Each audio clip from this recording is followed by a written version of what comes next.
আপনার যে পার্টনার, তাকে দেখলে আপনার ভালো লাগে, সে কথা বললে আপনার ভালো লাগে, সে আপনার দিকে তাকালে আপনার ভালো লাগে, সে কিছু না বললেও আপনার ভালো লাগে। অর্থাৎ সে যখন আশেপাশে থাকে আপনার নিজেকে সুখী সুখী মনে হয়, তাই না?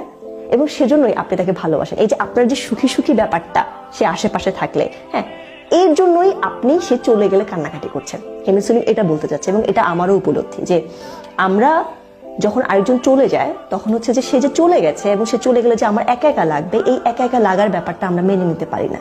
মানে আমার মন্দ থাকাটা আমি মেনে নিতে পারছি না, এবং সেজন্যই আমার এত কষ্ট হচ্ছে, আমি কান্নাকাটি করছি। আমি তার জন্য আসলে কাঁদছি না, আমি আমার জন্য কাঁদছি।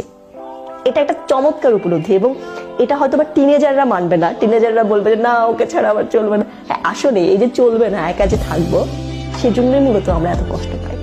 একটা সময় আমরা সবাই বুঝতে পারি যা কিছুই করি সবকিছুই আমরা আমাদের জন্য করি, আর কারোর জন্য।